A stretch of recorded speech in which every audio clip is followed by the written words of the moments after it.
I always believed my wife was the most thoughtful person I had ever met. 5 years together, and Amanda never forgot a single anniversary, not one birthday, not even the smallest milestone. So, when my 30th birthday approached, and she started acting distant, staying late at work, texting secretly at night, I convinced myself she was planning something special. A surprise party maybe. A weekend getaway. I had no idea the real surprise would shatter everything I thought I knew about my marriage. Before I share what happened next, let me know where you are watching from today. Drop your location in the comments below. If you have ever trusted someone completely, only to discover they were hiding a devastating secret, hit that like button and subscribe to the channel. This story changed my life forever, and I think it might resonate with yours too. Now let me take you back to where it all began. My name is Chester, and at the time of this story, I was 29 years old, about to turn 30. I worked as a software engineer at a technology company in Austin, Texas. It was a good job, stable income, decent hours most of the time. I had worked hard to get there, putting myself through college, while my parents struggled to make ends meet back in Ohio. Amanda and I met 6 years ago at an outdoor concert in Zilker Park. She was standing in front of me dancing to the music without a care in the world. When she turned around and caught me staring, she just smiled and introduced herself. That smile hooked me instantly. We talked the entire night, exchanged numbers, and within a month, we were inseparable. We got married 4 years ago, in a small ceremony, with close friends and family. No children yet, because we wanted to wait until we were financially stable. I had spent years saving every penny I could to buy us a little 2-bedroom house on the east side of Austin. Nothing fancy, but it was ours. I was proud of that house because it represented everything I had worked for.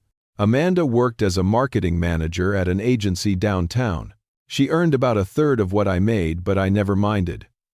I loved her, and I wanted her to feel comfortable. We shared a joint bank account because I trusted her completely. Looking back now, I realize how naive that trust was.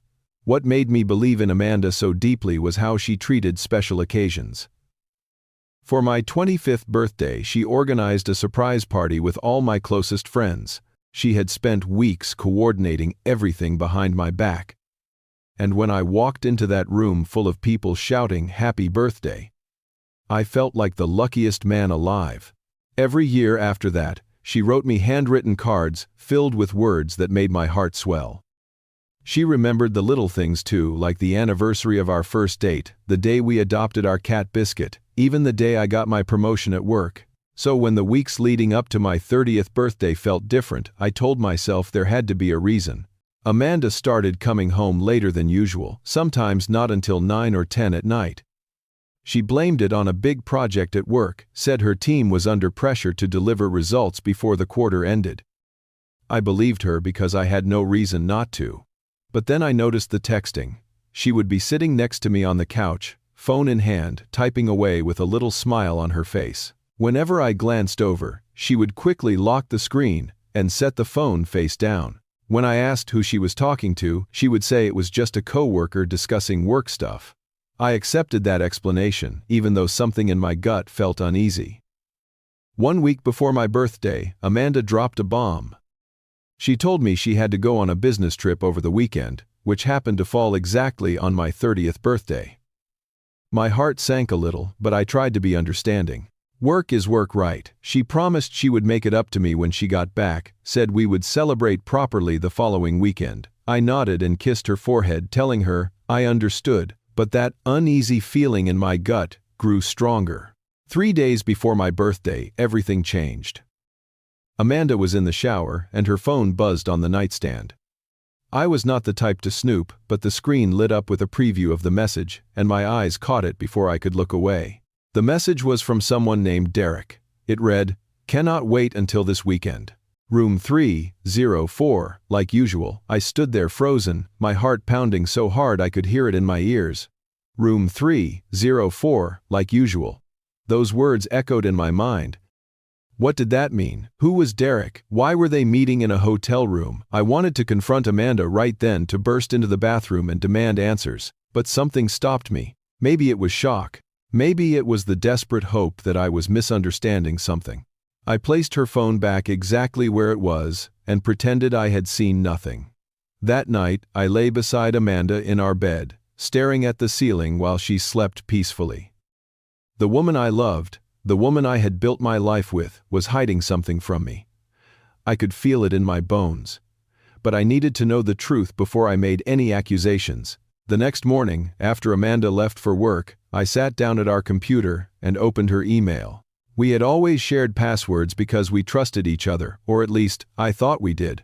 Her inbox was filled with the usual stuff, at first newsletters, work, emails, receipts from online shopping. But then I searched for the name Derek. What I found made me physically sick. There were dozens of emails between Amanda and someone named Derek Harrison. The earliest ones were from about 4 months ago, starting with what seemed like friendly workplace banter. But as I scrolled through them, the tone changed. Flirtatious comments turned into explicit declarations of affection. They talked about meeting up, about stolen moments in hotel rooms, about how exciting it was to have a secret. One email from Derek stood out. He wrote that he was going to leave his wife for Amanda, that they would start a new life together once the timing was right. His wife. Derek was married too. I looked him up on social media and found his profile. Derek Harrison, a senior manager at the same agency where Amanda worked. His Facebook page was filled with photos of his family, a pretty wife named Linda, 2 young children, a golden retriever. They looked happy. They looked like the American dream. And behind that picture-perfect image, he was sleeping with my wife. But the email that destroyed me was one Amanda had written to Derek about 2 months ago. She wrote, "Chester is so boring. All he does is work and come home. I need the excitement you bring into my life. Boring." She called me boring. I thought about all those nights I stayed late at the office, working overtime to save money for our future. I thought about the vacations I skipped because I wanted to put more into our savings account. I thought about every sacrifice I made so that Amanda could live comfortably, so that we could build something together. And she called me boring. I closed the laptop and sat in silence for a long time. Tears ran down my face, but I did not make a sound. The woman I loved, the woman I would have done anything for, had been betraying me for months. And she was going to spend my 30th birthday in a hotel room with another man.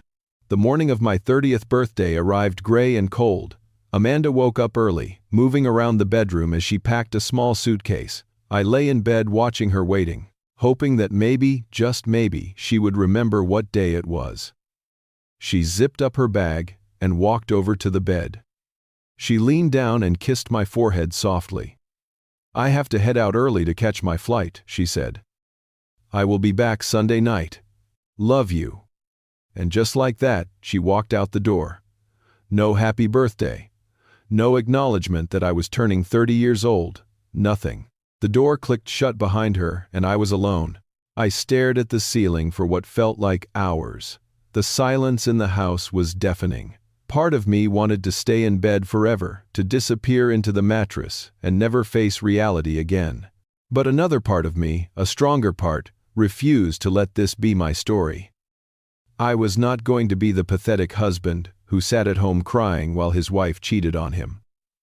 I got up, took a shower, and made a decision. I was going to take control of this situation.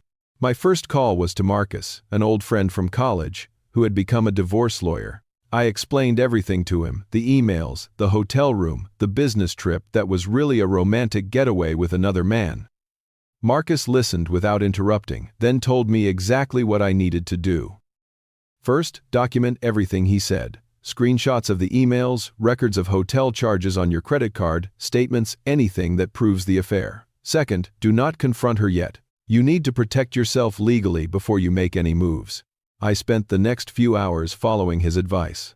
I took screenshots of every email, every text message I could find, every suspicious charge on our joint credit card. There were multiple payments to the Grandview Hotel over the past 3 months. Room 304. Always room 304. By noon, I had assembled enough evidence to make any divorce court judge shake their head in disbelief. But I was not done yet. I did not want to just file for divorce quietly. I wanted Amanda to know that I knew. I wanted her to feel even a fraction of the shock and betrayal I was feeling. That is when the idea came to me. I drove to the Grandview Hotel and parked across the street.